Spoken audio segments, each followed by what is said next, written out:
চট্টগ্রাম চেম্বারের আসন্ন নির্বাচনকে ঘিরে ব্যবসায়ী সমাজে তীব্র প্রতিক্রিয়া ও ক্ষোভ সৃষ্টি হয়েছে। নির্বাচন কমিশন কর্তৃক মনোনয়নপত্র জমা দেওয়ার জন্য কঠোর শর্ত আরোপ করা হয়েছে। এতে ব্যবসায়ীদের অনেকে ষড়যন্ত্র হিসেবেই দেখছেন। আরো জানাচ্ছেন একে আজাদ। আগামী 1 নভেম্বর অনুষ্ঠিত হবে শতবর্ষী বাণিজ্য সংগঠন চট্টগ্রাম চেম্বারের নির্বাচন।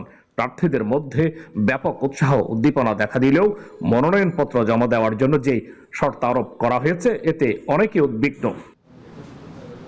নির্বাচন কমিশন বাংলাদেশ ব্যাংক থেকে সিআইবি রিপোর্ট, জাতীয় রাজস্ব বোর্ড থেকে আয়কর, ভ্যাট ও শুল্ক পরিষদের মূল সনদপত্র, পুলিশ ক্লিয়ারেন্স সার্টিফিকেট এবং অন্যান্য নথিপত্র জমা দিতে হবে নির্দেশনা দিয়েছে।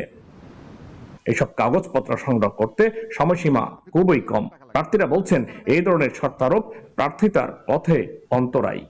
বাংলাদেশ ব্যাংক থেকে আমরা কিভাবে দরখাস্ত করে ঋণ খেলাপির সনদপত্র নিতে হয় সেটা আমার জানা নাই ব্যবসায়ী হিসাবে। আয়কর আর রাজস্ব বোর্ড তো ঢাকায়, আমরা যেখানে ট্যাক্স দিই ট্যাক্স ডিপার্টমেন্ট আমাদেরকে আয়কর সনদপত্র দেয়, ওটা আমাদের দেওয়া আছে, ভ্যাট রিটার্ন আছে। রাজস্ব বোর্ড কর্তৃক কি ধরনের সনদপত্র আমাদের বোধগম্য নয়। পুলিশ ক্লিয়ারেন্সের বিষয়টা এটা রাষ্ট্রীয়ভাবে কোনো এমপি মন্ত্রীর ক্ষেত্রে হইতে পারে, তার পুলিশ ক্লিয়ারেন্স আছে কিনা, কিন্তু ব্যবসায়ীদের কাছে পুলিশ ক্লিয়ারেন্সের কোনো বিষয় থাকার কোনো কারণ ছিল না। এটা একদম আমাদেরকে বিনা কারণে এটা ইম্পোজ করা হয়েছে।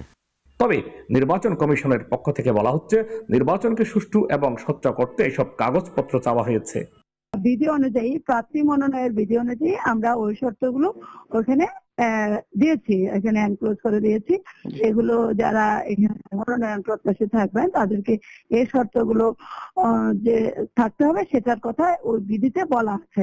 এটা মানে এখানে আমরা নতুন নির্বাচন যে এখানে আমাদের যে নির্বাচনী বোর্ড আছে সে বোর্ডের কোনো এখানে নিজস্ব কোনো কিছু নাই, এটা বিধি অনুযায়ী এগুলো দেওয়া হয়েছে শর্তগুলো।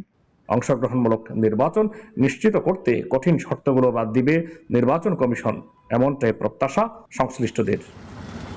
একে আজাদ, নাগরিক, চট্টগ্রাম।